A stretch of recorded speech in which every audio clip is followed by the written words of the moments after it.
নমস্কার, আমি চন্দন বর্মন, ইউনিভার্সিটি বিটি অ্যান্ড ইভিনিং কলেজের বিএড বিভাগের 2025-27 শিক্ষাবর্ষের প্রথম সেমিস্টারের ছাত্র।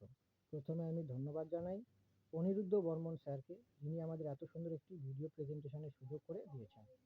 আজকে আমার আলোচ্য বিষয় হলো types of reading, oral and silent reading, অর্থাৎ পঠন এর প্রকৃতি, সরব পাঠ এবং নীরব পাঠ।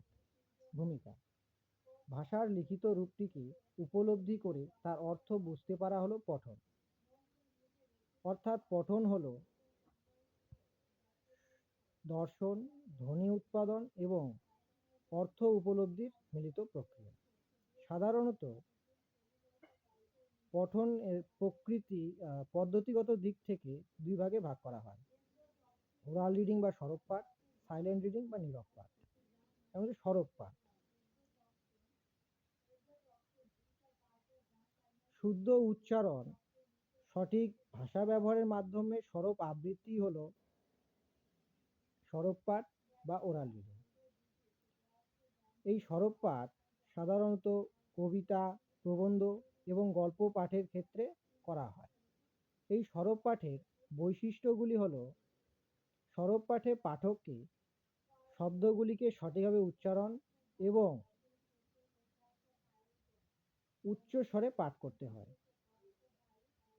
ঘন ঘন বিরতি বা কোনো দ্বিধা ছাড়াই এই পাঠ দিতে হয়।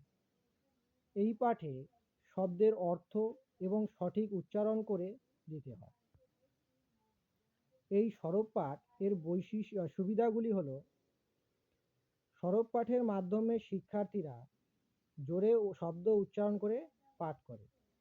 এর ফলে যদি কোনো ভুল হয় তাহলে শিক্ষক তা সংশোধন করলে সেই শিক্ষার্থীদের সঠিক উচ্চারণ শিখতে সুবিধা হয়। নিয়মিত সরব পাঠ করলে শিক্ষার্থীদের পড়ার গতি, ছন্দ এবং স্বাভাবিকতা তৈরি হয়। সবার মধ্যে জোরে পাঠ করার অভ্যাস শিক্ষার্থীদের ভয় এবং সংকোচ কমায়। ফলে জনসমক্ষে পাঠ করার সাহস এবং আত্মবিশ্বাস বৃদ্ধি পায়। এবার হচ্ছে সরব পাঠ এর অসুবিধা। অনেক সময় সবার সামনে জোরে পাঠ করতে গিয়ে শিক্ষার্থীরা ভয়, লজ্জা এবং সংকোচ অনুভব করে।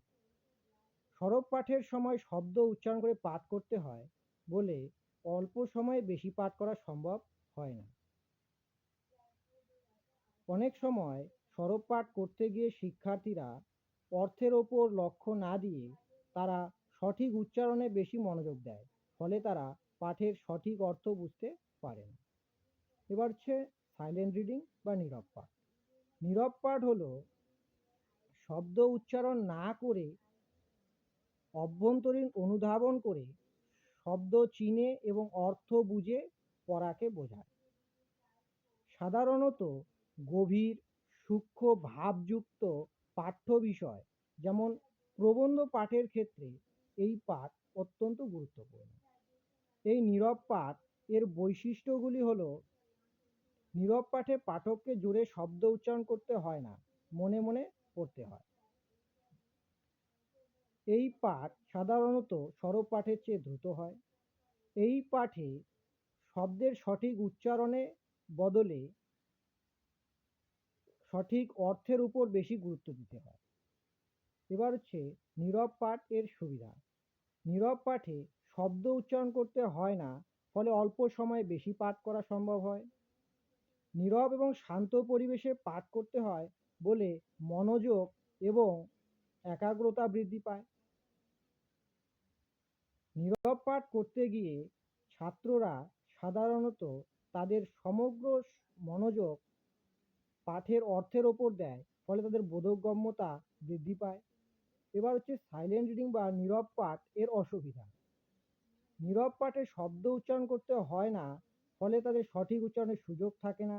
নীরব পাঠে কথা বলার অভ্যাস তৈরি হয় না, ফলে তাদের মৌখিক দক্ষতা পিছিয়ে যায়।